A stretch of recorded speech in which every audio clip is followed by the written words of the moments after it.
Buongiorno, bentrovati telespettatrici, telespettatori di Antenna 3. Entriamo in diretta anche per questo giovedì 6 novembre e aggiornarvi su tutti i fronti della cronaca, dell'attualità e della politica. Tanti davvero i fatti di cui dobbiamo darvi conto in questa prima edizione. Vi dico già che fra pochi istanti ci collegheremo con Francesca Bozza, che con Nicoletta Rizzetto sta facendo il giro della Marca trevigiana, perché ieri sera si è vissuta un'altra serata ad altissima tensione. Predoni in azione da Giavera del Montello a Monaster, Mogliano, San Vendemiano, insomma.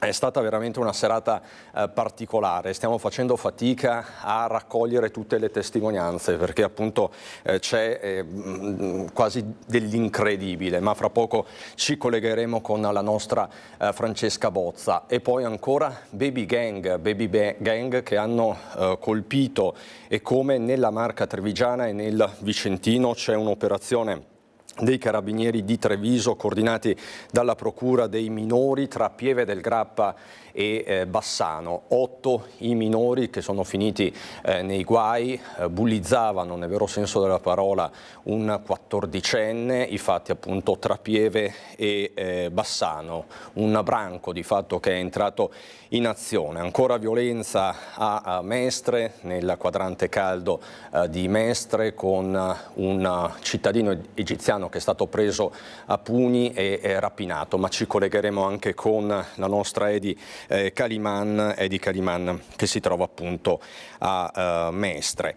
Allora, facciamo così, in attesa di collegarci con Francesca Bozza e con Pieve del Grappa, ci occupiamo per certi versi di furti e delle conseguenze giudiziarie di questi furti, perché non c'è stato eccesso di legittima difesa. Per questo la Procura di Rovigo non indaga il 68enne che ha sparato e ferito un ladro che era entrato nella sua abitazione. Una decisione che ha sollevato delle questioni politiche. Partiamo da qui. La Procura della Repubblica di Rovigo non procede per eccesso di legittima difesa nei confronti del 68enne di Grignano, che qualche giorno fa aveva sparato ad un ladro che era entrato nella sua abitazione. La procuratrice capo Manuela Fasolato ha spiegato che l'anziano ha sparato mirando a parti non vitali con un'arma regolarmente denunciata per difendersi da un uomo coperto da passamontagna che si trovava all'interno della sua abitazione al buio e che stava cercando di colpirlo con un cacciavite, nonostante fosse scattato l'allarme e avesse già avvisato ad alta voce che era armato. Il suo comportamento e il suo tentativo di difendersi sparando e ferendo il rapinatore rientra nel perimetro della causa di giustificazione previsto dalla nuova legge sulla legittima difesa. Il ladro ferito era entrato in casa armato di cacciavite che è stato poi ritrovato durante il sopralluogo della polizia. La Procura di Rovigo procede invece contro ignoti per tentata rapina aggravata, mentre il 68enne non è mai stato indagato e ha visto completamente archiviata la sua posizione. Un'altra archiviazione, la Procura di Verona l'ha chiesta nei confronti del poliziotto che poco più di un anno fa, lo ricorderete, proprio nel capoluogo scaligero sparò e uccise un giovane migrante che lo stava per aggredire con un coltello.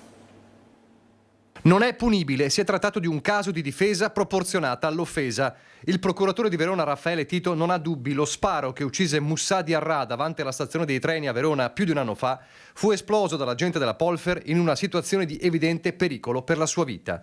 Di qui la richiesta di archiviazione nei confronti dell'assistente capo coordinatore della Polizia di Stato, indagato per l'omicidio del 26enne migrante maliano avvenuto la mattina del 20 ottobre 2024. Un caso che sollevò infinite polemiche, anche politiche, e che spinse pochi giorni dopo oltre 5.000 persone a scendere per le strade della città in un corteo chiedendo giustizia e verità. Manifestazione replicata pochi giorni fa in concomitanza con l'anniversario della tragedia. Dagli accertamenti degli inquirenti è emerso con evidenza che Diarra, che teneva nella mano destra un coltello da cucina con una lama seghettata di 11 cm, si era lanciato contro il poliziotto a una distanza molto ravvicinata. L'agente sparò 3 colpi, 2 ad altezza uomo, uno dei quali fatale. La procura ritiene che si sia trattato di una difesa senza alcun dubbio proporzionata all'offesa, sia per la attualità del pericolo che per la ingiustizia dell'offesa. E non può nemmeno affermarsi, continuano gli inquirenti, che l'agente si sia volontariamente posto in una situazione di pericolo. Resta inalterato per noi, conclude il procuratore Tito, il senso di dolore per la morte così drammatica di un giovane. Il perché infine egli abbia quel giorno tenuto quel comportamento così aggressivo non è nemmeno oggi stato del tutto chiarito. Non ancora 27enne, Diarra la notte prima dell'aggressione era stato incrociato anche da una pattuglia della polizia locale in evidente stato di alterazione. Successivamente aveva sfondato la vetrata della biglietteria della stazione prima di affrontare l'agente della polizia ferroviaria in quella tragica mattina di ottobre. Vi dicevo la Marca trevigiana sotto assedio, vi dicevo anche che la nostra Francesca Bozza stava raccogliendo tante testimonianze, insomma una serata ad altissima tensione. Francesca Bozza con Nicoletta Rizzetto. Francesca, dove ti trovi? Buongiorno Cristian, in questo momento io e Nicoletta siamo a San Cipriano di Roncade in viale Trento Trieste, almeno 4 i furti registrati nella sola serata di ieri, serata diciamo tardo pomeriggio, perché in un'abitazione, abbiamo appena parlato telefonicamente con una delle vittime che non si rassente però di parlare a microfono, sono entrati nella sua abitazione intorno alle 17:30, hanno messo tutto a soqquadro e hanno portato via soprattutto ricordi di famiglia, nello specifico, ed è la cosa che più fa male, che più ferisce, e lo abbiamo raccontato tante volte nei nostri servizi, sono stati portati via alcuni ricordi della madre, della moglie del proprietario deceduta da qualche tempo, e quindi il dolore di questa perdita, di questi ricordi che non ci sono più, si aggiungono alla rabbia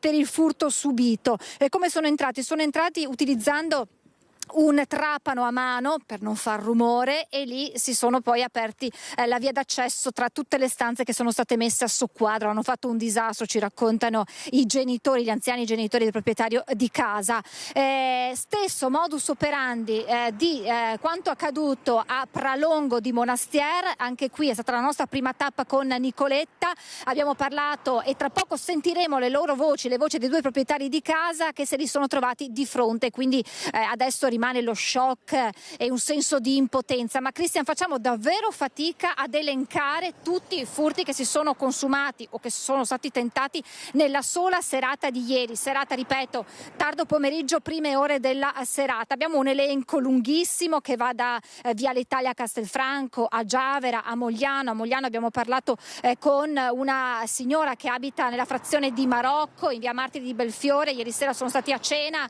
e quando sono tornati intorno alle 22 hanno trovato la casa a soqquadro, sono entrati facendosi largo da una finestra lasciata aperta in anta e ribalta, ma fortunatamente, ci dice, non hanno portato via tante cose. Sempre a Mogliano, in via Pavan, un'anziana signora ha sentito un rumore, un forte rumore provenire dalle finestre, ha urlato e ha messo in fuga i 4 malviventi. Ma l'elenco è davvero lungo. A Volpago, a Fragiocondo, siamo nella frazione di Selva, nella zona latteria, e ancora invece in via Carretta. In questo caso una signora per la seconda volta nel giro di pochi giorni ha visto i malviventi nel giardino della sua abitazione, ha fischiato e li ha fatti scappare tra i campi. E ancora a San Vendemiano, in zona Fossa Merlo, siamo in via Garibaldi, sono stati forzati alcuni infissi. Insomma, è davvero un elenco lunghissimo, possiamo contare almeno una ventina di furti tra tentati andati a segno,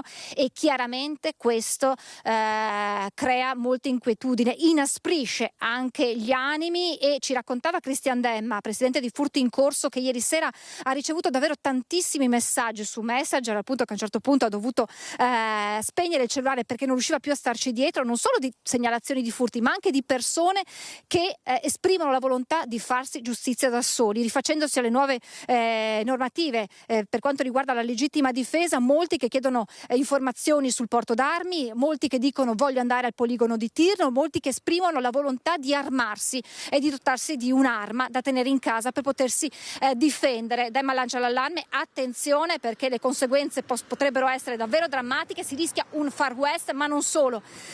I ladri potrebbero in quel caso, anche in caso di furto, portare via l'arma che si detiene in casa, e dunque c'è un allarme. Nell'allarme noi continuiamo insieme a Nicoletta Rizzetto il nostro giro tra queste case prese di mira nella sola serata di ieri dai ladri, che sembrano instancabili, e l'avevamo annunciato con l'arrivo della sera. Questo era il rischio e il rischio sta diventando realtà. Cristian, se non hai domande ti restituisco la linea. E chiedo scusa Cristian, sentiamo le dichiarazioni dei coniugi Moro di Monastier, di Pralongo, che proprio ieri sera si sono trovati faccia a faccia con i ladri, che sono poi scappati con una grande agilità, lanciandosi dalla finestra, scappati poi nei campi. E dopo queste dichiarazioni io restituisco la linea allo studio.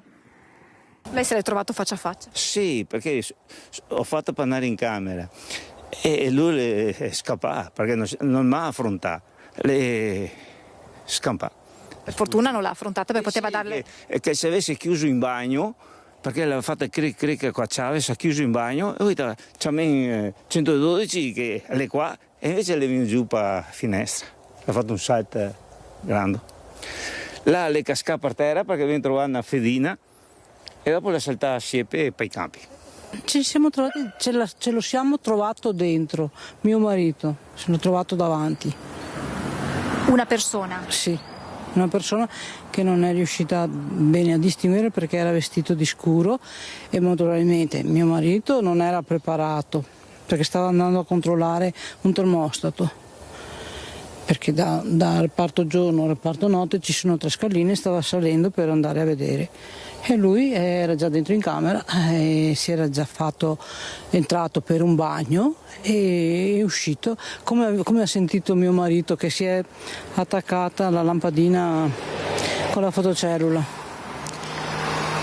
E lui è uscito e si è messo di spalle ed è entrato in bagno, chiudendosi dentro. Mio marito pensava che adesso è dentro, invece lui è entrato dal bagno ed è uscito dal bagno. Ed è riuscito a portar via qualcosa? Sì, perché era già in camera. Addirittura al di là mi ha preso un po' di scatole portagioie, ma mi ha portato via un cassettino del comò, che è un comò vecchio rimesso a posto. Addirittura quello si è portato via? Yes. Lui è riuscito a mettersi la scala, anche se non ci arrivava, si è arrampicato, ha fatto foro e quello che ci serviva per entrare ed è sceso anche da là, almeno sì, posso dirlo, se fosse rotto le palle posso dirlo, bene, ecco. Poteva reagire e far del male a suo marito? Più che altro mio marito è cardiopatico. Bene, dobbiamo dire che è andata bene? Dobbiamo dire così? È arrabbiata? Tanto. Io ho preso tanta paura, perché ho sentito mio marito urlare e non era un urlo solito. Ho detto, sto qua sta morendo, cosa pensi? E perciò sono corsa su anch'io per questi 3 scalini, però io non ho, perché era già chiuso dentro in bagno. Come si vive adesso, signora? Stanotte non ho chiuso occhio, adesso ho preso una tachipirina perché molto probabilmente dall'ansia, mi faceva tanto male le braccia, la schiena, sono rimasta forse, non so... È sotto shock.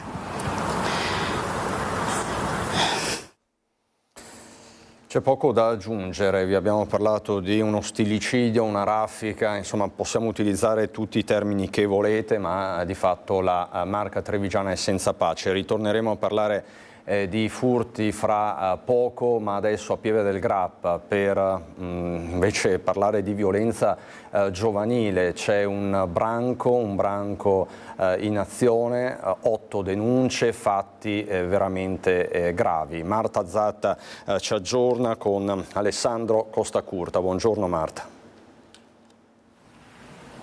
Sì, buongiorno ai nostri telespettatori. Ci troviamo in questo momento davanti al Parco Comunale di Pieve del Grappa, il primo luogo della grave aggressione ai danni di un 14enne da parte di alcuni giovani, tutti minorenni, tra i 13 e i 15 anni, è avvenuto il 26 ottobre. Con la forza hanno portato all'interno del parco il 14enne e qui un 13enne l'ha picchiato, gli ha dato delle testate, insomma una violenza veramente inaudita. Il tutto ripreso dai cellulari degli amici che incitavano appunto alla violenza, ma non si è fermato qui, perché la spedizione punitiva è poi proseguita il giorno successivo, il 27 ottobre, a Bassano in via Travettore. Qui con la scusa di un chiarimento l'aggressore del giorno precedente è stato portato in una via appartata e qui è stato picchiato, malmenato, sempre tutto ripreso dai cellulari degli amici. Quindi la vittima del giorno precedente, diciamo, si è vendicata contro il suo aggressore. In tutto sono 8 i minorenni denunciati per i reati di percosse e rapina aggravata da parte dei carabinieri dei Pieve del Grappa, che sono riusciti a risalire all'identità di questi minorenni grazie anche alle telecamere che sono presenti all'interno del parco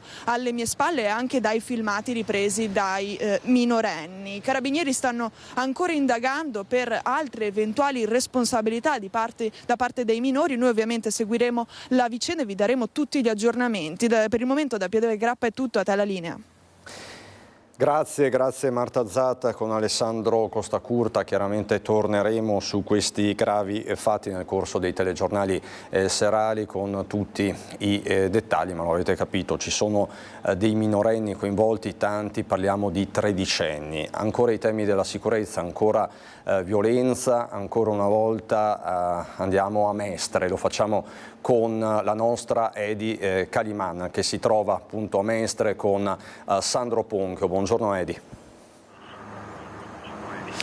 Buongiorno Cristian, a te e ai telespettatori. Con Sandro ci troviamo nel parco di Villa Querini, dove 2 sere fa un cittadino egiziano che passava per il parco con il suo monopattino elettrico aveva con sé uno zainetto che portava sulle spalle. Erano circa le 9 di sera, è stato prima avvicinato, poi minacciato, aggredito, gli è stato tolto di dosso lo zainetto e di fatto è stato lanciato giù dal suo monopattino nel tentativo di rapinarlo. Lui si è divincolato, ha preso nelle colluttazioni alcuni pugni al volto, è riuscito a scappare dai suoi aggressori, 2 o forse 3, la polizia sta ancora indagando. Secondo quanto riferito proprio dal cittadino egiziano erano almeno in 3 persone. Sostanzialmente quanto è successo poi ovviamente fatto rimanere sotto shock il cittadino egiziano, che è corso con il suo monopattino fuori all'esterno del parco, dove ha trovato fortunatamente una pattuglia della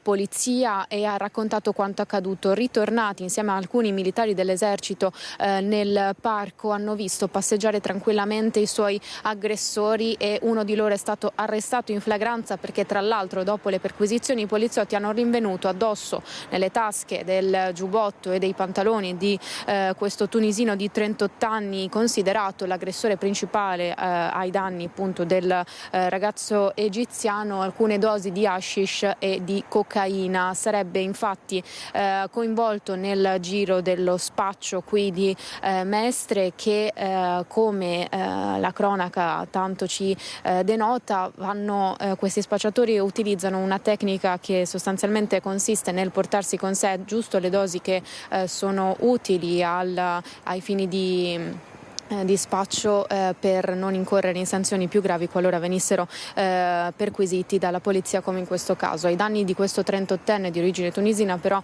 pesavano già e gravavano alcune denunce e anche delle condanne. Era uscito dal carcere solo in primavera e aveva continuato a gravitare nella zona di Mestre per tutto questo tempo fino appunto a questa aggressione. Questa mattina l'udienza di convalida dell'arresto e il cittadino tunisino è tornato dunque in carcere. Vogliamo darvi conto anche del fatto che proprio qui nel centro di Mestre, nelle vie principali, alcune banche si stanno attrezzando costruendo delle barricate di fatto di ferro per cercare di fare in modo di non far bivaccari senza tetto che rendono impossibile per i cittadini e le cittadine andare a prelevare dal bancomat, perché utilizzano le insenature in cui sono posizionati i bancomat proprio per come alloggi di fatto, e trovare riparo soprattutto in queste prime sere di freddo, e le banche dicono ci stiamo attrezzando come possiamo per far fronte proprio a questo problema, e saremo proprio lì tra poco. Sentiremo anche il parere di alcuni cittadini. Questo è quanto da Mestre. Cristian, se non hai domande, con Sandro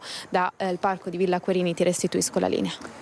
Edi, grazie molte a te Sandro Ponchio. Noi ritorniamo sull'omicidio di via Castelmenardo a proposito di violenza, violenza giovanile, perché usufruiranno di un consistente sconto di pene. Questo fa già discutere 4 dei minori coinvolti che nelle scorse ore hanno chiesto durante l'udienza preliminare a loro carico il rito abbreviato e la messa alla prova. Se la caveranno con la messa alla prova 4 dei minorenni coinvolti nell'omicidio del 22enne Francesco Favaretto in via Castelmenardo a Treviso. Il ragazzo, brutalmente ferito la sera del 12 dicembre 2024, era morto 11 giorni dopo. Nel corso dell'udienza preliminare al Tribunale dei minori di Mestre, 4 dei 5 ragazzi comparsi hanno chiesto di essere giudicati con rito abbreviato ed essere ammessi alla messa alla prova, vale a dire allo svolgimento di lavori di pubblica utilità. Tra loro anche la giovanissima che ha colpito Favaretto con la bottiglia appena comprata al supermercato, ferendolo gravemente al collo. L'avvocato della quinta ragazza in aula ha invece presentato un'eccezione relativa alla genericità e decentricità del capo di imputazione, con l'obiettivo di far ritirare le accuse più gravi. I 5, tutti minorenni all'epoca dei fatti, sono accusati di concorso in omicidio volontario e rapina aggravata. Per il 12 novembre si attende la sentenza a carico del sedicenne arrestato fin dalle prime battute e tuttora in carcere per il delitto, mentre il 2 dicembre compariranno davanti al GUP di Treviso anche i 4 maggiorenni accusati a vario titolo dell'aggressione costata la vita a Favaretto. Spostiamoci lungo l'asse del Terraglio, anche qui minorenni fuori controllo. Quando arrivano il treno si attraversano all'ultimo minuto, chi ha più coraggio attraversa all'ultimo minuto rischiando la vita. Sabato scorso ho visto una ventina di ragazzi che hanno attraversato il Terraglio venendo in contromano, e le macchine hanno dovuto bloccarsi, altrimenti investivano questi ragazzi. Per non parlare poi fuori dalle scuole.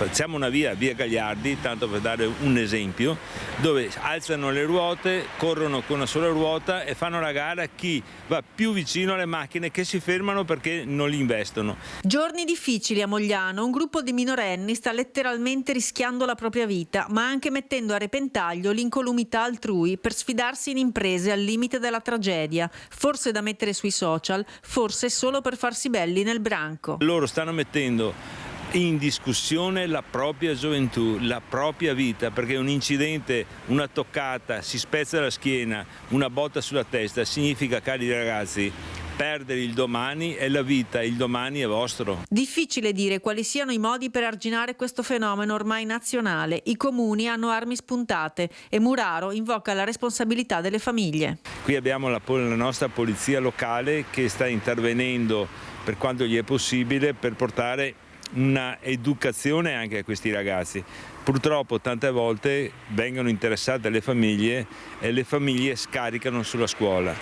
Io credo che bisogna assumersi un po' di responsabilità anche all'interno delle famiglie. La famiglia è il primo educatore dei giovani, dei ragazzi. Sto parlando di ragazzi delle scuole primarie, sto parlando di ragazzi delle scuole secondarie. Il vice sindaco promette più telecamere di sorveglianza anche a seguito del grave episodio vandalico che ha visto coinvolti gli impianti sportivi di Campocroce, imbrattati con scritte offensive ed oscene. Sono dei costi, ricordo, della collettività. Saremo noi a dover tirar fuori 10.000 euro dei cittadini moglianesi per ripulire quella situazione, così com'è successo a Zerman, dove hanno imbrattato i bagni del cimitero, luogo ancora sacro, un luogo dove sicuramente non sarebbe mai successa una cosa del genere, per non parlare quello che delle volte succede anche in centro a Mogliano, dove hanno imbrattato il Brolo, che è un centro dove viene fatta delle mostre di cultura. In questo caso, grazie alle telecamere, e ripeto che io voglio implementare qui a Mogliano, abbiamo identificato i colpevoli e dopo un iter burocratico abbastanza lungo hanno pagato il 70% di costi di pulizia che il comune ha dovuto fare.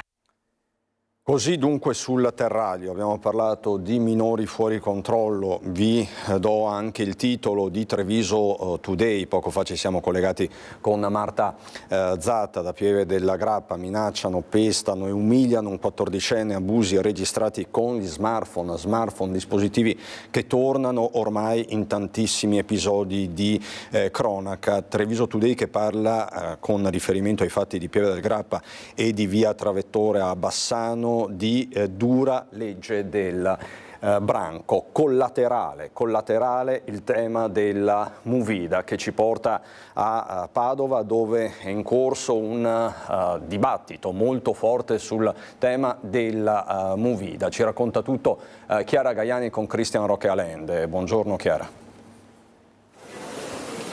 Cristian, buongiorno a te, ai telespettatori di Antenna 3. Ci troviamo proprio nel cuore della Movida universitaria. Qui siamo al Portello, un quartiere che anche a quest'ora è davvero ricco di studenti universitari, la maggior parte in pausa pranzo perché le facoltà sono a ridosso di questa zona. Che cosa accade? Questo quartiere di notte, soprattutto il mercoledì sera e nei fine settimana, si trasforma in una grande piazza a cielo aperto con locali tutti aperti, ragazzi che si svagano dopo la giornata di studi e purtroppo anche eccessi, quindi con problemi di decoro, di sicurezza, con spaccio di droga e con anche molestie legate spesso a stati di ubriachezza. Un problema che è stato portato dal sindaco Sergio Giordani per l'ennesima volta all'attenzione del tavolo per la sicurezza e l'ordine pubblico, ma questa volta con una proposta, cioè quella di delocalizzare la Movida, soprattutto universitaria, ed spostarla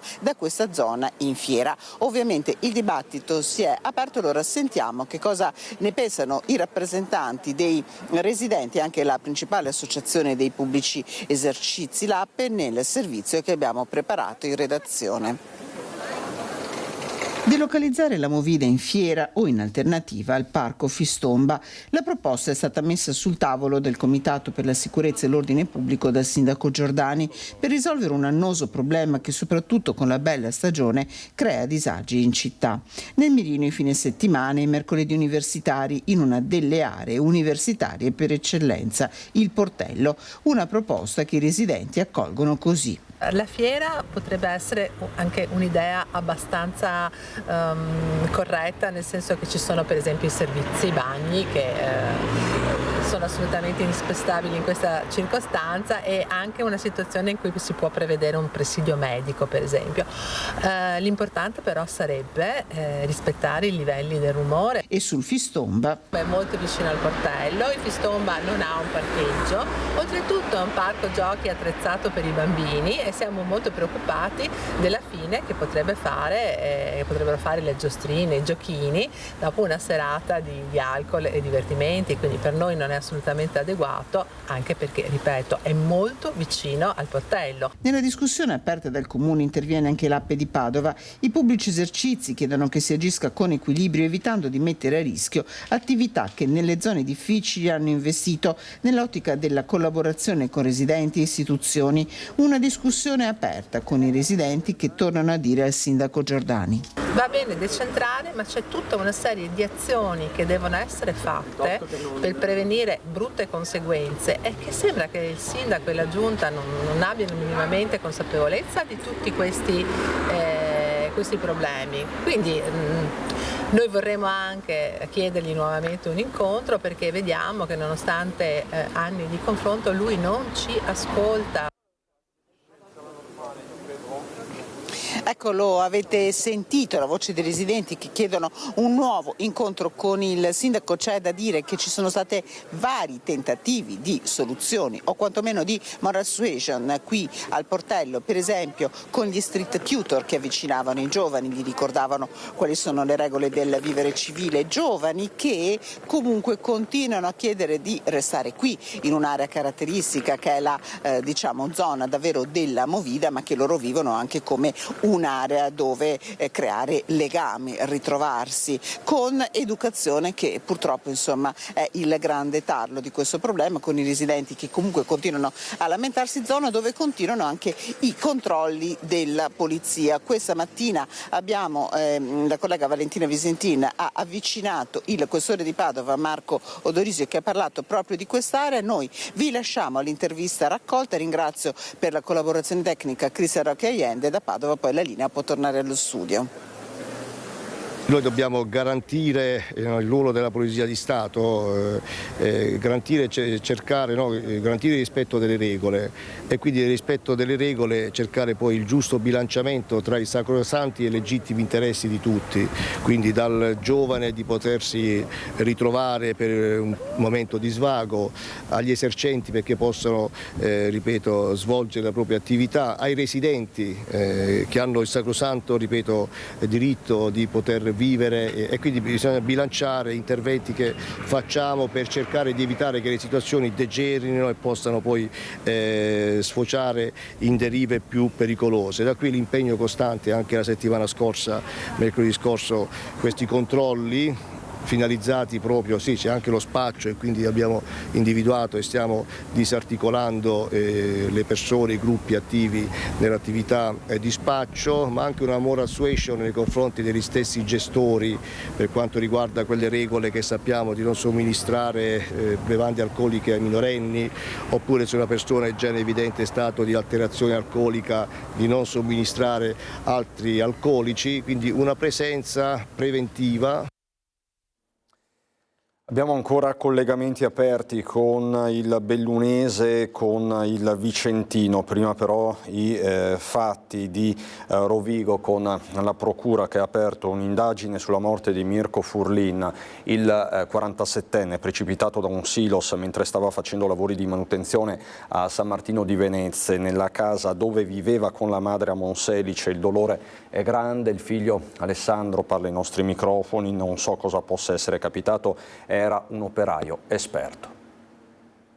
Anch'io speravo che magari ieri sera tornasse a casa, perché anche per dire il mio cane era lì che aspettava, giustamente ogni sera alle 6, 6 e mezza tornava e l'aspettavamo, ma non ha fatto ritorno. È disorientato Alessandro Furlin. Suo padre Mirko è morto dopo essere precipitato da un'altezza di 8 metri da un silos all'interno della cooperativa produttori di mais di San Martino di Venezia.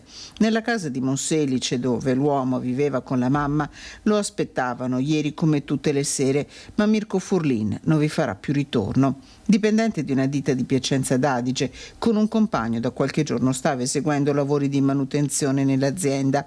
Era un operaio esperto, racconta il figlio. È sempre stato un lavoratore, ha sempre lavorato bene, sapeva il suo, era intelligente, niente da dire. Mi sembra strano che sia finito tutto così, d'improvviso, mi sembra strano. Mi metteva su le grondaie e penso che ormai era il suo lavoro, ma non so cosa sia successo ieri, però è caduto, è scivolato, ha sbattuto la testa, si vede che o le imbragature non hanno tenuto bene o le corde, da quello che so, si è sfilata. Cosa sia accaduto intorno alle 14:30 di martedì 4 novembre lo stabilirà l'inchiesta aperta dalla Procura di Rovigo. Sul corpo del 47enne sarà eseguita l'autopsia che dovrà dare alcune prime risposte.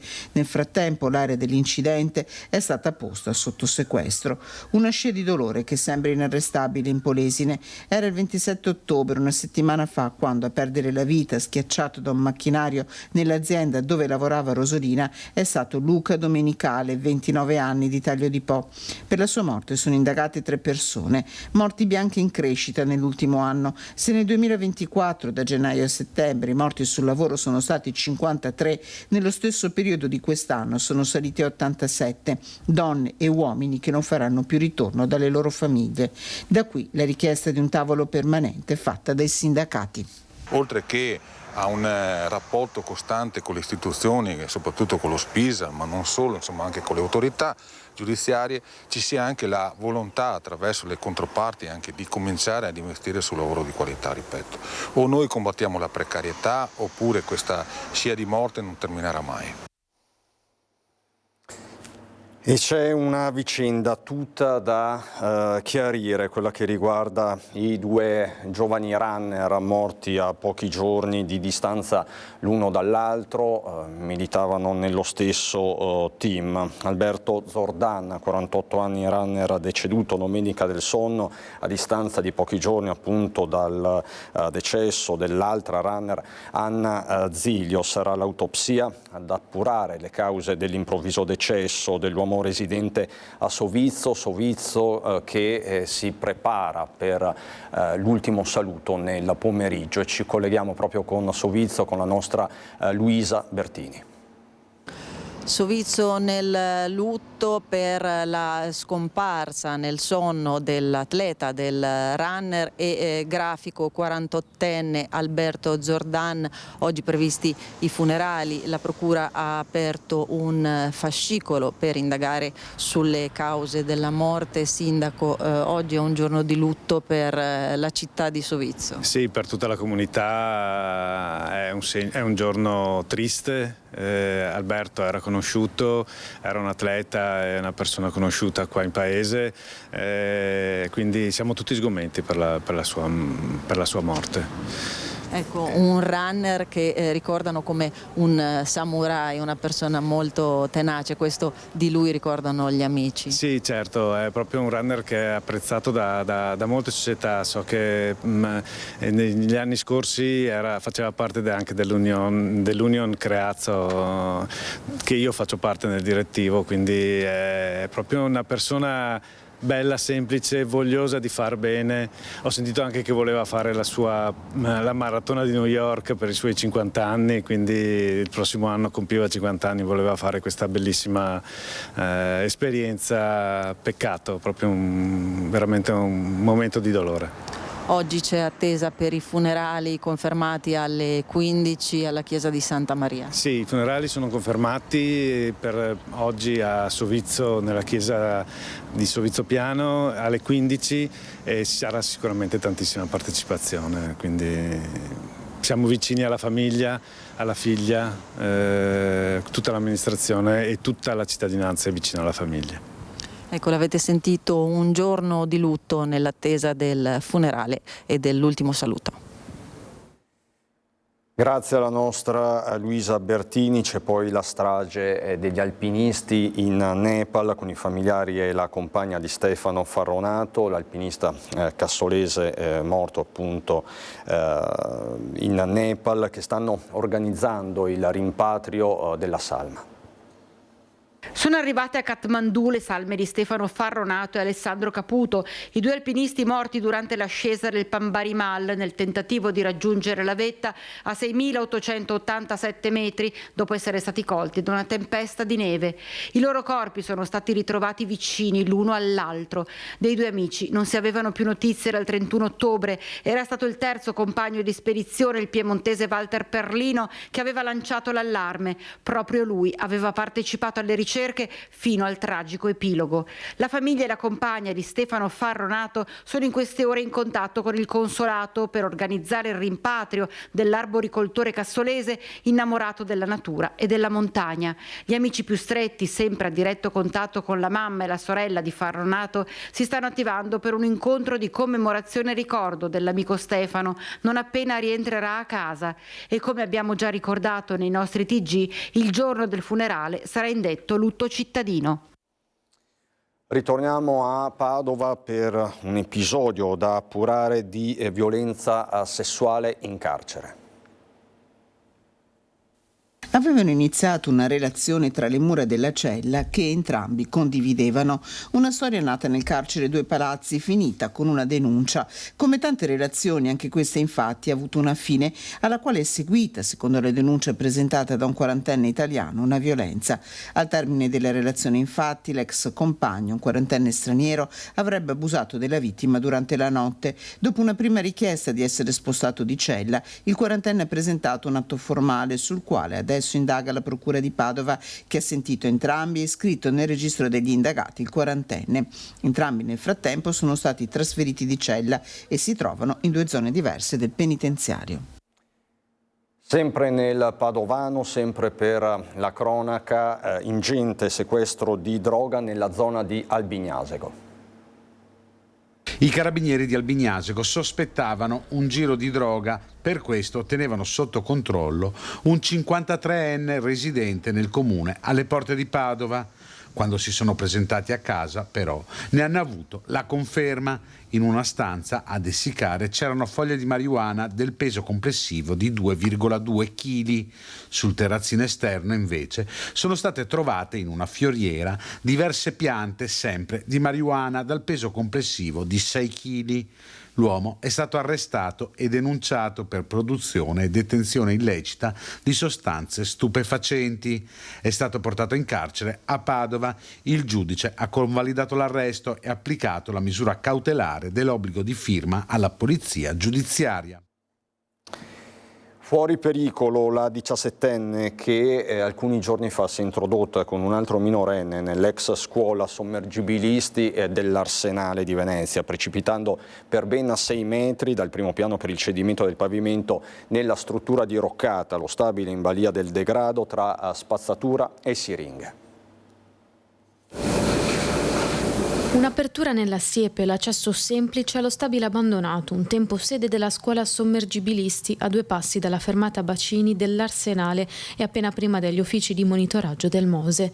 Un piccolo gradino e si entra nella caserma fatiscente dove la 17enne è precipitata per 6 metri a causa del cedimento di un solaio del primo piano. Si trovava insieme ad un altro minorenne che ha dato l'allarme subito dopo la caduta della ragazza. I 2 erano entrati intorno alle 5 del pomeriggio per perlustrare le rovine della caserma. Secondo le prime ricostruzioni, la ragazza sarebbe caduta sul vano delle scale, riportando diverse fratture di seria entità. Attualmente la giovane resta ricoverata in rianimazione in prognosi riservata all'ospedale All'Angelo. I rilievi della polizia all'indomani della caduta, tra calcinacci, cumuli di rifiuti, bottiglie e lattine di alcol vuote, ma soprattutto resti di siringhe, garze impregnate di sangue. I residenti vicini alla zona denunciano la frequentazione da parte di ragazzini e soprattutto tossicodipendenti.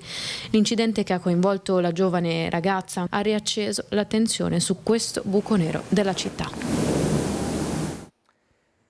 E ritorniamo al caos che si è vissuto ieri mattina in centro a Cadoneghe, dove un giovane in stato di alterazione è arrivato a minacciare di morte il sindaco. Tra l'altro questo episodio sta facendo letteralmente il giro d'Italia, lo stanno raccontando su vari portali, ma insomma ve lo raccontiamo noi con il nostro servizio.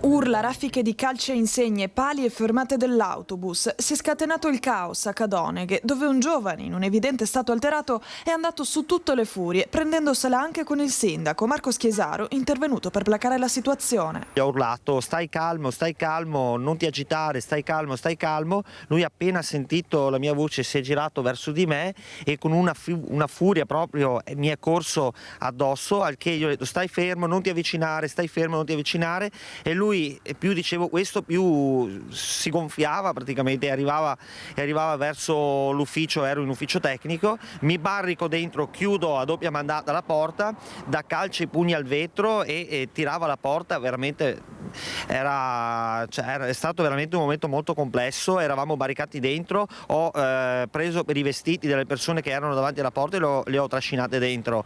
Una signora stava per sentire male, l'ho fatta sedere lì, che passava di là per caso, un altro signore passava di là per caso e li ho trascinati dentro. Immediata la chiamata ai carabinieri, che sono intervenuti prontamente fermando l'uomo, che nel frattempo si era spostato nell'atrio del municipio, continuando a sfogare tutta la sua rabbia, senza alcun apparente motivo, contro l'edificio. E l'unica cosa che si poteva fare era chiamare i carabinieri in quel momento e mettere in sicurezza le persone. Avete sporto denuncia? Sono già d'accordo con i carabinieri, andrò a presentare denuncia per minacce, perché quando si è girato e ha visto il sindaco che la polizia ha detto perché parli così verso di lui, è il sindaco, non c'entra niente, tu sei il sindaco, io adesso ti ammazzo, appena ti vedo ti ammazzo, vengo a prenderti e ti ammazzo, appena esco ti ammazzo.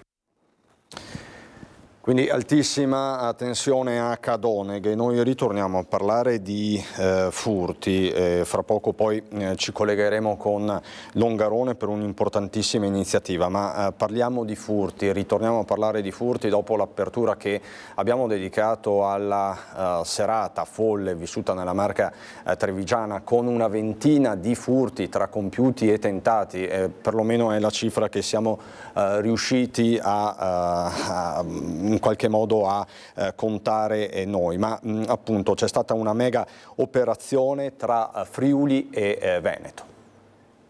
Un'auto sportiva bianca che sfreccia a tutta velocità dopo un furto in casa. È da questa immagine che è partita l'indagine dei carabinieri del nucleo investigativo di Pordenone, che hanno dato esecuzione a un'ordinanza di custodia cautelare nei confronti di 4 cittadini albanesi accusati di furti in abitazione, ricettazione, riciclaggio e resistenza a pubblico ufficiale. 2 di loro sono già stati raggiunti dal provvedimento, un 24enne già detenuto nel carcere di Lodi per altri furti e un 31enne ai domiciliari a Tradate in provincia di Varese, poi trasferito nel carcere di Varese. Gli altri 2 complici invece sono ancora ricercati sul territorio nazionale. L'indagine, coordinata dalla Procura della Repubblica di Pordenone, è nata dopo un furto avvenuto a San Vito al Tagliamento nel settembre del 2023. In quell'occasione alcuni testimoni avevano notato una Mercedes AMG bianca allontanarsi a forte velocità. Da quel dettaglio i militari hanno ricostruito il percorso dei malviventi, scoprendo che il gruppo, senza fissa dimora, si muoveva tra il nord-est e la Lombardia, utilizzando auto rubate e targhe contraffatte. Tra febbraio e marzo del 2023 la banda avrebbe messo a segno 13 furti in abitazione, 9 riusciti e 4 tentati, tra le province di Pordenone, Udine, Venezia, Bergamo e Cremona. Raggiungeva zone residenziali, villette, ville isolate in orario pomeridiano e serale col primo buio. Lì l'autista rimaneva in macchina, in collegamento però con radio walkie-talkie con la squadra che scendeva a commettere i furti, che erano di solito gli altri 2 o 3 componenti del gruppo. In pochi secondi forzavano porte o finestre, portavano via denaro, gioielli, orologi, borse griffate e persino i salvadanai dei bambini. Ai 4 viene contestata anche la resistenza pubblico ufficiale per aver forzato un posto di blocco dei carabinieri a Crema e dato vita a una fuga ad alta velocità, mettendo in pericolo i militari e gli automobilisti di passaggio. E nel mirino finiscono nuovamente le aziende orafe. Ennesimo colpo a una ditta orafa, i banditi hanno assaltato questa volta la Gianfranco Simonetto di via Camora a Cassola. Pare siano riusciti a sfondare un portone sul retro dello stabile con l'utilizzo di un'auto rubata per poi introdursi nel capannone e asportare bobine di catename d'oro e d'argento che si trovavano vicino ai macchinari. Ingente il bottino, anche se l'esatto valore è ancora in via di quantificazione. I malviventi sarebbero entrati in piena notte, avrebbero agito in poco tempo per poi riuscire a scappare attraverso i vicini campi. Potrebbero aver agito almeno in 4 persone ad aspettarli lontani dalla strada principale. Senza dubbio c'era un complice al volante di un'auto su cui si sono dileguati. A scoprire il furto il titolare, Gianfranco Simonetto, che gestisce l'attività assieme al fratello Enzo. Ora sono in corso le indagini da parte dei carabinieri di Bassano per risalire agli autori del furto. Voltiamo decisamente pagina, ci colleghiamo in diretta con Fabio Fioravanzi e Stefano Bozzi che si trovano a Longarone per un'importante iniziativa. Fabio Fioravanzi, non so se mi sente. Fabio? Mi sente Fabio Fioravanti, ma ci collegheremo fra pochissimo, un'importante iniziativa anche in memoria delle vittime del Vajont. Noi ritorniamo sulla rapina ai danni dell'ex primario di Vittorio Veneto di psichiatria Pierpaolo Urbani. Come sapete, nelle scorse ore c'è stato un importante epilogo. Hanno continuato ad aggirarsi imperterriti per Conegliano i due malviventi che lo scorso 27 ottobre avevano aggredito e rapinato davanti alla sua abitazione di via Tiepolo l'ex primario Pierpaolo Urbani, strappandogli via il Rolex e il bracciale d'oro. Proprio a Conegliano, a distanza di una settimana da quell'episodio, i due, già identificati nelle prime fasi di indagine, sono stati sorpresi a bordo di una macchina diversa da quella utilizzata per la rapina al medico nel corso di un controllo stradale di polizia e carabinieri, mentre con tutta probabilità erano a caccia di nuove vittime, trattandosi di soggetti già responsabili di altre aggressioni ad anziani. Con loro un terzo individuo che risulta al momento estraneo al blitz in via Tiepolo. A incastrare i due indagati i filmati delle telecamere di videosorveglianza di casa Urbani. In particolare il 26enne marocchino aveva le fattezze, quindi il viso corrispondeva a quello del soggetto fermato, mentre l'altro, il 27enne rumeno, era abbigliato, quindi aveva la felpa e le scarpe che corrispondevano al soggetto che però non era stato ripreso in volto. Quindi sulla scorta di questi approfondimenti, d'accordo con la Procura della Repubblica, abbiamo operato il fermo iniziato del delitto nei confronti del marocchino, che non ha fissa dimora in Italia ed è domiciliato in Spagna, e mentre nei confronti dell'altro soggetto, che è residente in provincia di Verona, abbiamo operato come denuncia stato di libertà, quindi poi attenderemo le eventuali decisione della Procura. Il 26enne marocchino domiciliato in Spagna era già stato rinviato a giudizio per un'altra rapina a un pensionato avvenuta il 1 marzo del 2024 a Venezia. Ora si trova rinchiuso in carcere a Treviso. Il complice, un 28enne romeno residente a Isola della Scala, è anch'esso gravato da precedenti di polizia. È intestata a quest'ultimo la Renault Megane con targa spagnola, a bordo della quale, il giorno dell'aggressione a Urbani, i due si sono defilati da via Tiepolo, forse insieme proprio a un terzo complice. Il Targa System ne ha rilevato i movimenti. Hanno atteso probabilmente la vittima ideale, e mentre uno, in particolare il 26enne marocchino, lo ha preso al collo e trascinato a terra, l'altro ha strappato materialmente la catenina che il dottor Urbani portava al polso e l'orologio di pregio che lo stesso indossava. La refurtiva non è stata ritrovata neppure in fase di perquisizione domiciliare. Approfondimenti sono in corso sulle due auto in uso agli stranieri per verificare la loro eventuale presenza sulla scena di altri reati analoghi. Ricordo che questo tipo di crimini sono particolarmente esecrabili, soprattutto perché si rivolgono nei confronti di persone che hanno una minorata difesa in ragione dell'età, quindi questo li porta ancora a essere più pericolosi rispetto ad altri. Voltiamo decisamente pagina, adesso siamo in grado di collegarci con Longarone per un'importante iniziativa. A Longarone, anche per onorare le vittime del Vajont, è arrivata la Carovana della Pace. Ci colleghiamo con Fabio Fioravanti e Stefano Bozzi. Buongiorno Fabio. Da Longarone, con il vicepresidente delle ACLI che ha organizzato questa Carovana della Pace per la tappa bellunese di questa iniziativa, che ricordiamo in Veneto, ha toccato anche Venezia, Padova, Monselice, appunto non solo i capoluoghi, che andrà a Verona. Purtroppo non ce ne vogliono vicentini, polesani e trevigiani, perché inizialmente dovevano essere soltanto 20 le tappe e già sono aumentate a dismisura, direi. Sì, abbiamo avuto una risposta davvero eccezionale da parte di molti territori. Partiti il 2 settembre da Palermo, attraversiamo tutta l'Italia fino ad arrivare il 15 dicembre all'Assemblea plenaria del Parlamento europeo a Strasburgo, per raccontare la narrazione di un'Italia, del lavoro, della socialità che costruisce la pace quotidianamente, tutti i giorni. La pace è sì assenza di guerra, e lo diciamo in un momento in cui molti conflitti ancora attanagliano il nostro mondo, ma è prima di tutto una dimensione spirituale, personale, relazionale, sociale, e quindi primariamente coinvolge anche il lavoro. Le parole di guerra, ricordiamo che in questo mondo tantissime guerre in corso, si parla quasi sempre soltanto di Palestina e di Ucraina, giustamente prima della diretta invece citavamo che in questo momento forse il conflitto più drammatico nel Darfur, si parla di 150.000 morti, di strage, di terrorismo, una situazione davvero indescrivibile. E parlando di guerra, se Stefano mi aiuta, qui siamo in una terra che la guerra l'ha vissuta, è provincia di Alpini, quindi un corpo militare, e noi siamo con alle spalle un cimelio di guerra. Non so se abbia fatto altre tappe con alle spalle un cannone. Non con questo cimelio alle spalle, però crediamo che questo tipo di memoria che giustamente troviamo raffigurata in molte delle nostre comunità debba aiutarci a crescere da un punto di vista educativo verso una prospettiva di pace, perché riteniamo che le italiane e gli italiani non vogliano ritornare a vivere quella condizione. Lei però ci ha parlato anche di un conflitto sociale. Quali sono le parti di questo tipo di conflitto?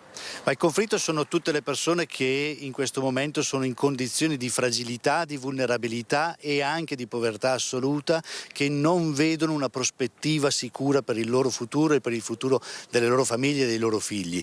E quindi si innesca una sorta di, passatemi il termine, guerra dei poveri, perché non riusciamo più a uscire da una condizione di povertà assoluta per molte milioni di persone ancora nel nostro paese. Per cui noi crediamo che si debba concentrare verso la cura di una pace sociale, quindi affrontare tutte le ingiustizie sociali che ancora ci sono anche nel nostro paese, specie nel mondo del lavoro, dove c'è ancora un lavoro sfruttato, un lavoro povero, perché anche lavorando si può essere poveri purtroppo nel nostro paese, e crediamo che invece dobbiamo investire sempre di più, perché nella dimensione del lavoro, che è il paradigma attorno al quale noi fondiamo la nostra convivenza, possiamo costruire la pace.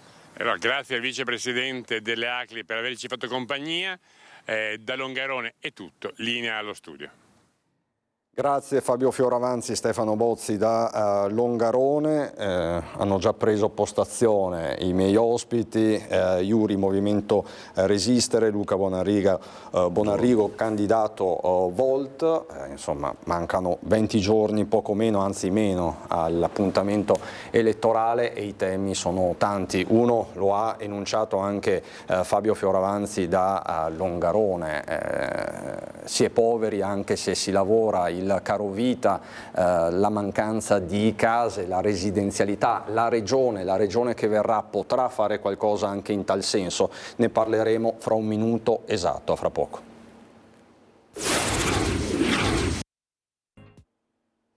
Pochi secondi alle 13 rientriamo in diretta. Rientriamo in diretta in una giornata carica, lo avete visto, di fatti di cronaca. Abbiamo iniziato il nostro racconto dalla Marca Trevigiana che è nel mirino dei ladri. Soltanto noi questa mattina abbiamo contato una ventina di furti tra commessi e tentati nella serata di ieri, da Monastier a Giavera del Montello, da Mogliano a San Vendemiano. Avete sentito anche le parole di alcuni residenti esasperati, quel marito e quella moglie che se li sono trovati faccia a faccia a Monastiera. E poi il tema delle baby gang, la notizia del giorno tra Pieve del Grappa e Bassano, lo potete vedere anche da Treviso Today. Minacciano, pestano e umiliano un 14enne, abusi registrati con gli smartphone, cellulari che ritornano. Avete sentito prima anche la denuncia che arriva dal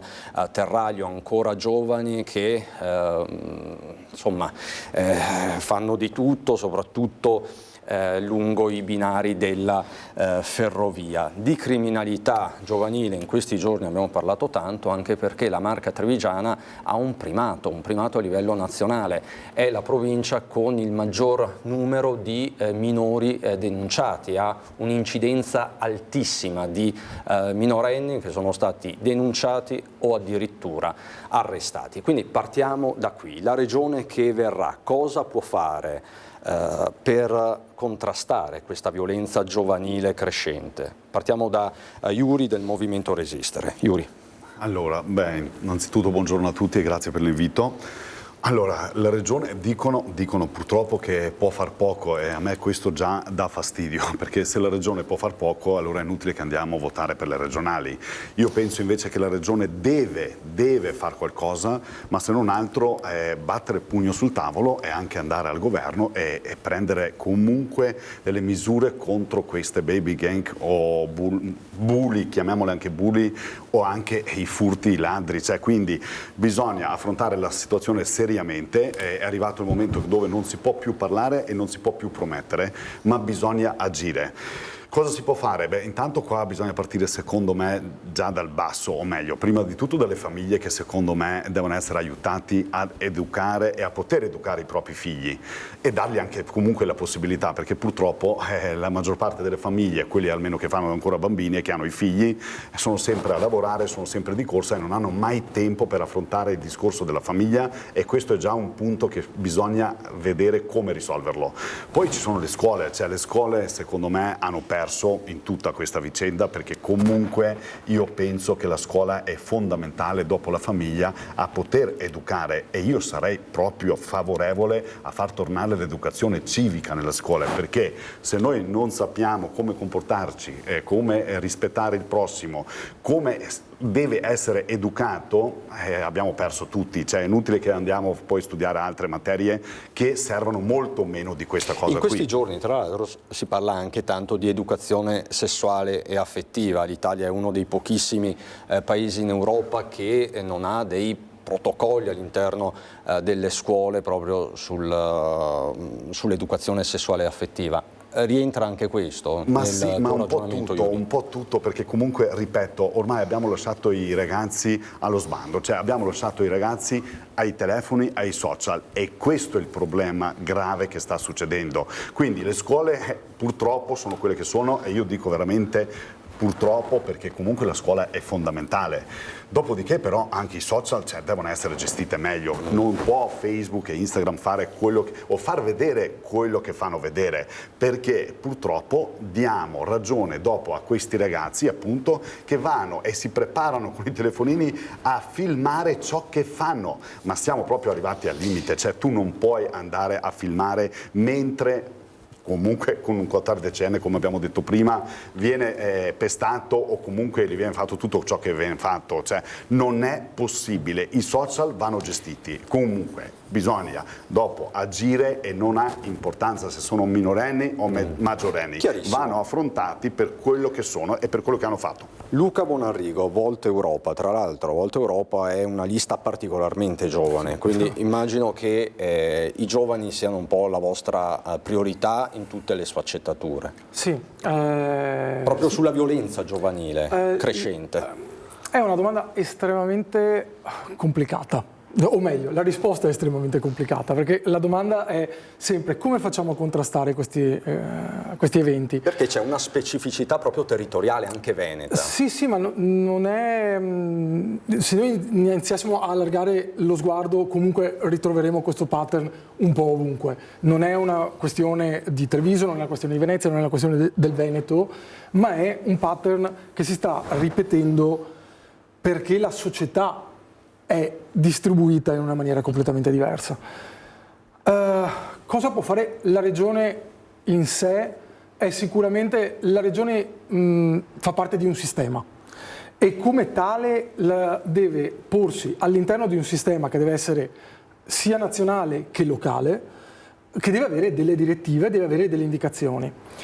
Il problema soprattutto se iniziamo a parlare di baby gang, sono cose che a me non risultano nuove. 30 anni fa a Mestre c'era la banda dei biondini e io me la ricordo come una cosa terrificante, più di 30 anni fa ormai.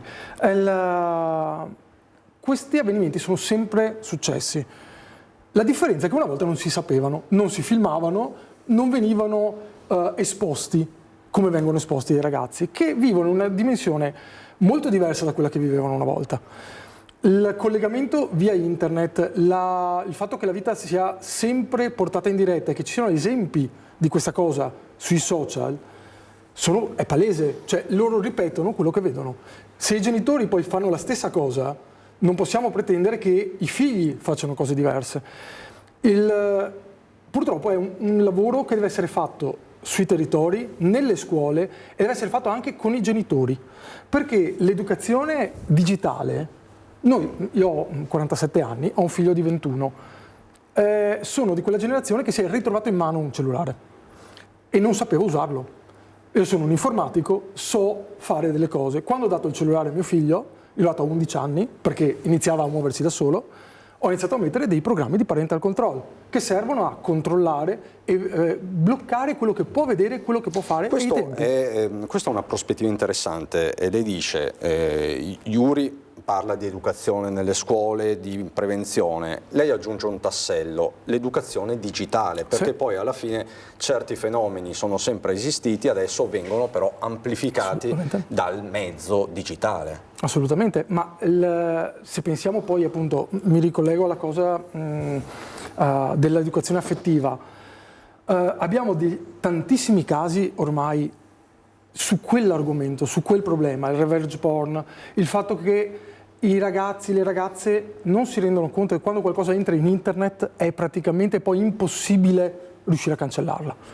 Per quanto esistano dei mezzi e si stia cercando anche a livello europeo di gestire questa cosa in maniera, diciamo, magari non sempre lineare, si sta cercando di farlo. Ma su questa cosa deve partire immediatamente dal fatto che se già i genitori magari danno a un bambino senza controllo, anche molto piccolo, un cellulare in mano per intrattenerlo, devono sapere che qualsiasi cosa gli passi, YouTube mentre guarda un cartone, potrebbe passare a una cosa che invece Quindi ha visto la regione che verrà potrebbe occuparsi di progetti formativi, visto che di formazione si occupa la regione, progetti formativi volti alla digitalizzazione anche delle famiglie per un uso più consapevole dei dispositivi. Allora io sono d'accordo, però è anche vero che non tutti purtroppo siamo informatici come Luca, cioè lui ha questa fortuna e noi, la maggior parte dei genitori, non siamo proprio bravi a far tutto questo.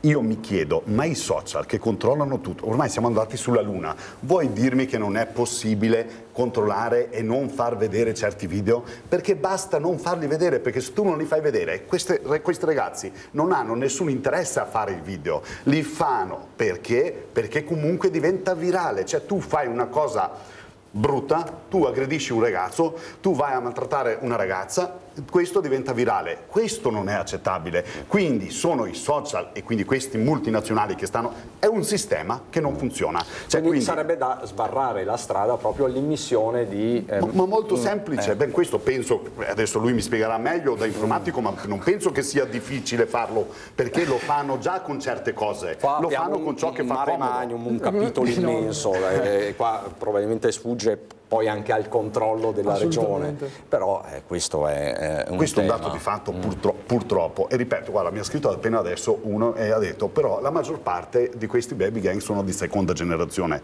Io non penso mai di aver detto se sono di prima o di seconda o di terza, io ho sempre detto che devono pagare per quello che fanno, al di là di che generazione sono, cioè devono pagare il reato, devono pagare quello che hanno fatto, ma non ha importanza se sono di colore, se sono di seconda generazione, se sono di un'altra religione. Ecco perché ho detto prima e ho aggiunto, non importa minorenni o maggiorenni, però donna o uomo, paga per quello che ha fatto. Se sono di seconda generazione, per la maggior parte, magari c'è un problema di integrazione.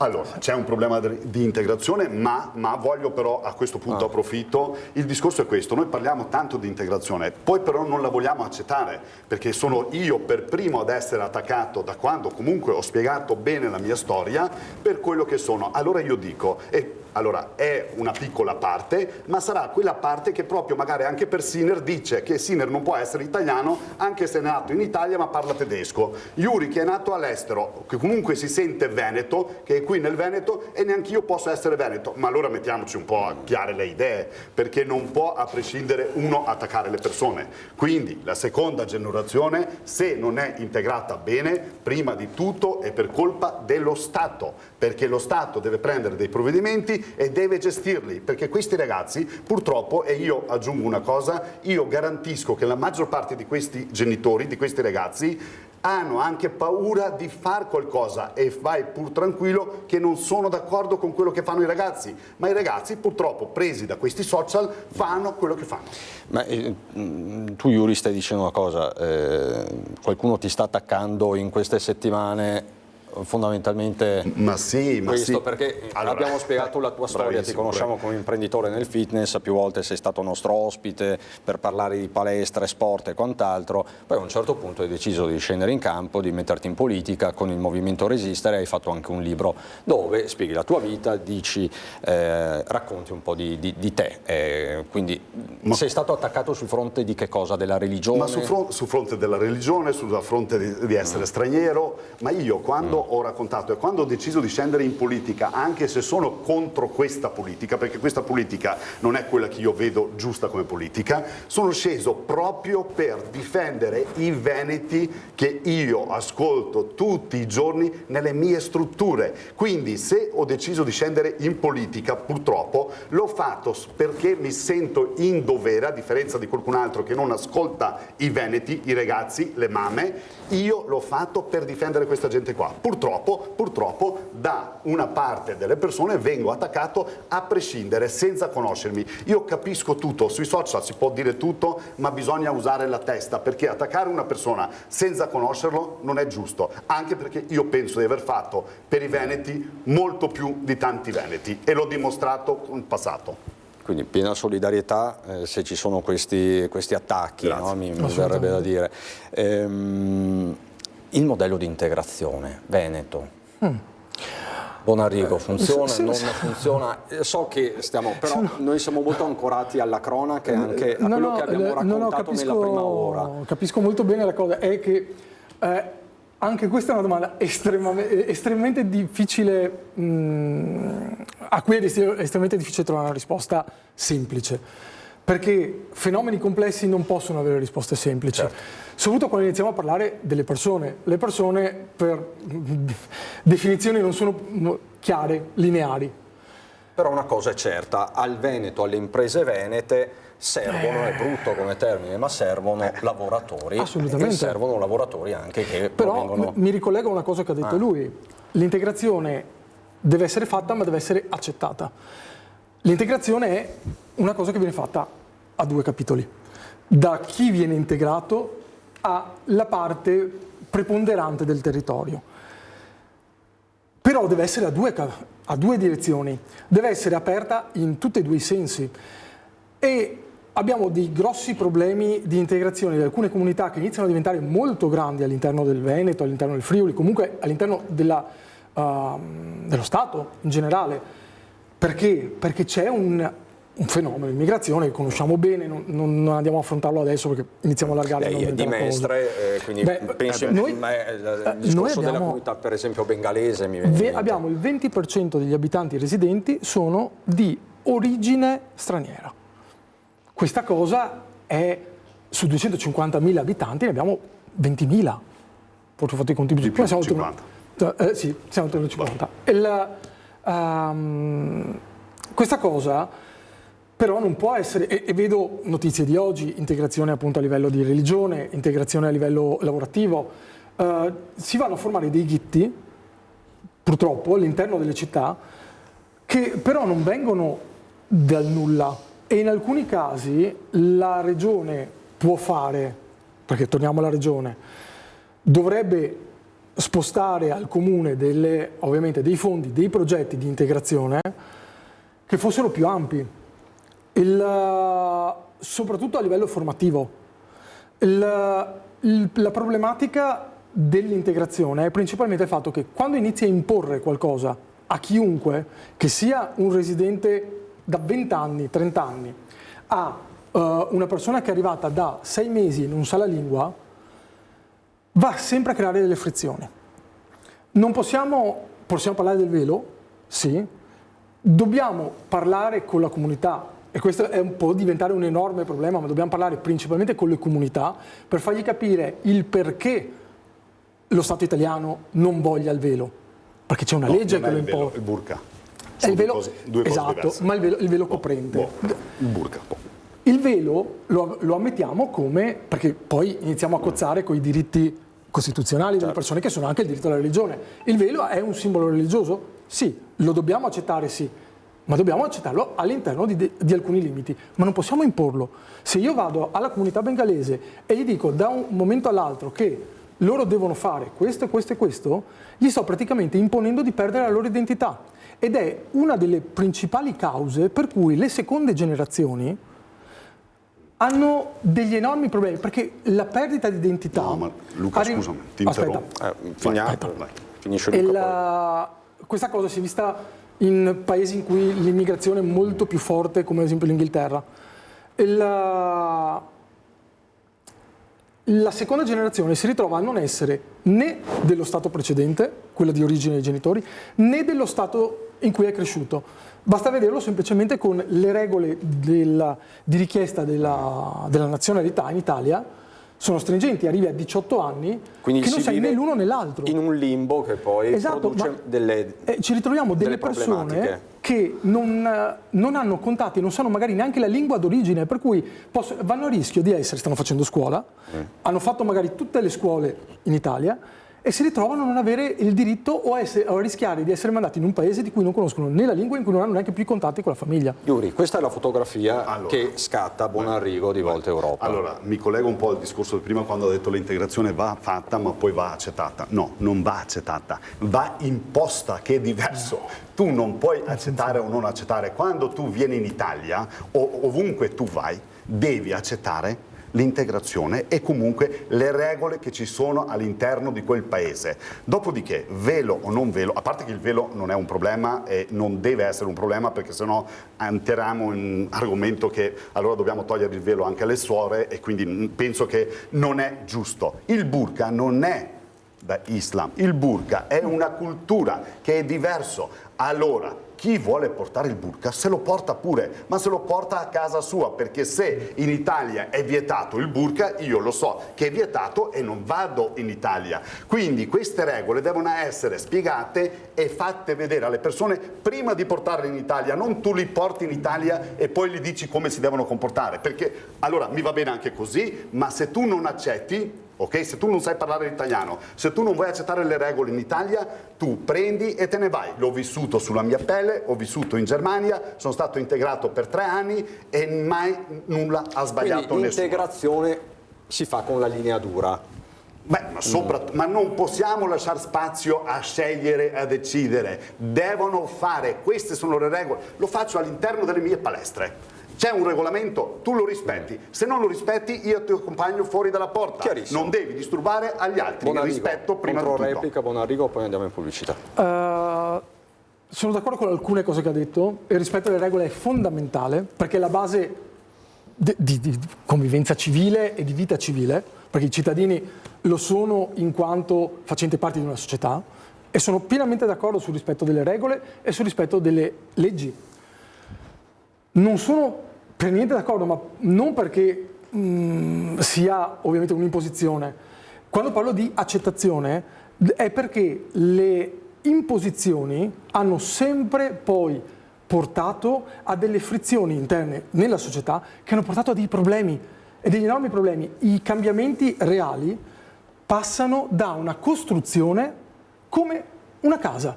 La casa ha bisogno di fondazioni. Se noi non partiamo dalle fondazioni, quindi che le persone partano da una conoscenza del territorio e vengano istruite e formate, questa cosa deve essere fatta. Hai parlato della Germania. Bisogna accettarlo. Se viene imposto, tu non lo devi non lo accetti. È quello il discorso. Tu ti viene imposto. Aspetta, in Germania, l'hai vissuto, se tu vuoi fare imprenditoria in Germania, ti fanno un corso in cui impari il tedesco, impari le leggi che ti servono. Questa cosa da noi è estremamente indietro, ed è questo che parlo di integrazione. Qual è il problema? Il problema è dello Stato che non sa fare l'integrazione, oppure meglio ancora, lo Stato ha delle leggi per l'integrazione, ma c'è chi fa soldi con quelle leggi là, perché tutti gli extracomunitari comunque prendono soldi per essere integrati, ma i soldi non finiscono mai per loro e finiscono nelle mani sbagliate. Un minuto di pubblicità, ritorniamo a parlare di giovani, anche perché i giovani dal Veneto continuano ad andarsene. A fra poco.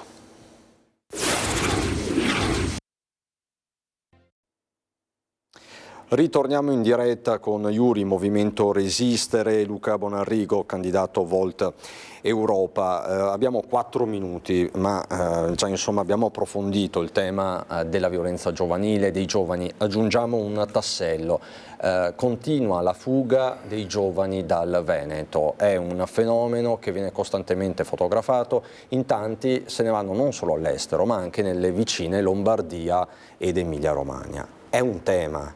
Volt Europa che cosa propone per trattenere i giovani? Non dico per attrarli, per trattenerli.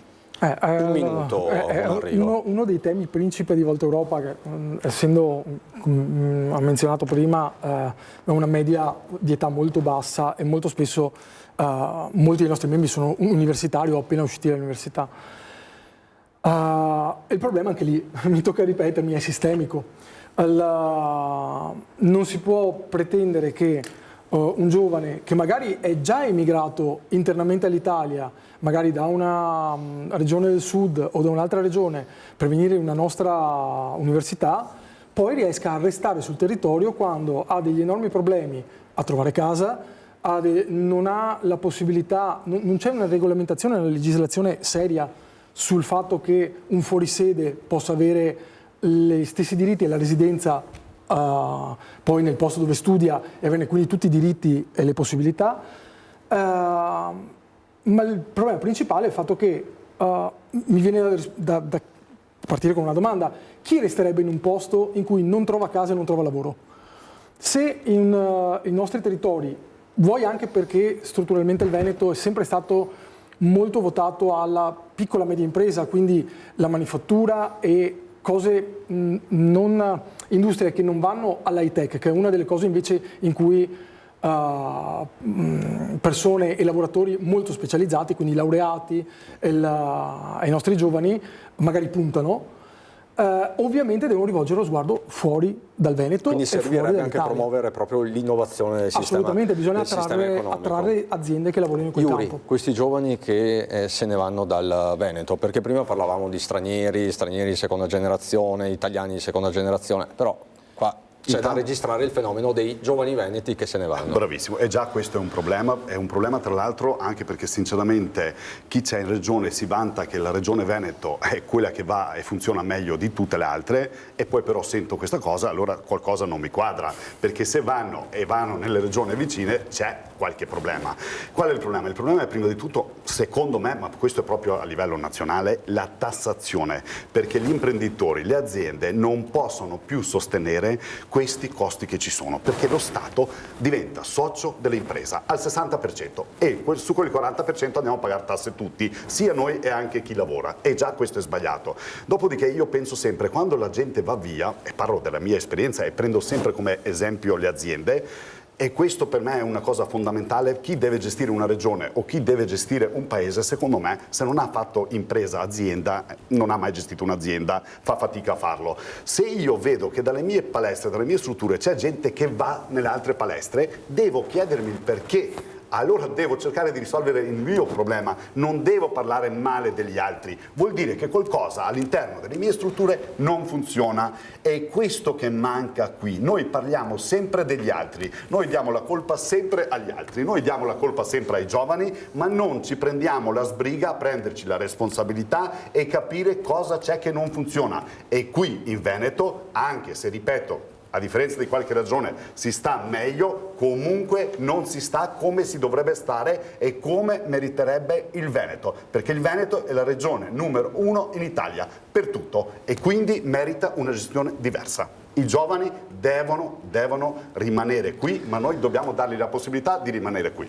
Chiarissimo. Allora, in bocca al lupo, Luca Bonarrigo, candidato Volt Europa, in bocca al lupo a Iuri, Movimento Resistere. 10 secondi. Invito a tutti quanti quelli che criticano di non guardare la religione, di non guardare straniero o non straniero, guardare quello che fa e quello che ha fatto in passato e non farsi prendere dalle promesse solite che ci sono sempre state, perché ripeto, io ho fatto e farò molto più di tanti veneti.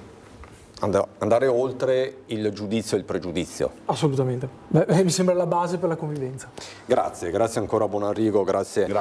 Yuri, candidato Volta Europa, lo dico per la par condicio, e Movimento Resistere, grazie alla regia di Francesco Ceron e Marco Gagliazzo. Vi abbiamo raccontato questo nord-est a metà settimana, tanti furti, tanti episodi di violenza giovanile, troppi mi verrebbe da dire. Rientriamo in diretta alle 18:30 con l'edizione regionale dei nostri telegiornali, 19 Venezia, 19:30 Treviso con Belluno, subito dopo la sigla c'è il meteo, poi Casa Pappagallo, le ricette del giorno, e alle 16:15 il film Angel A, un film di Luc Besson, francese del 2005, quindi un pomeriggio da non perdere su Antenna 3. Buon proseguimento.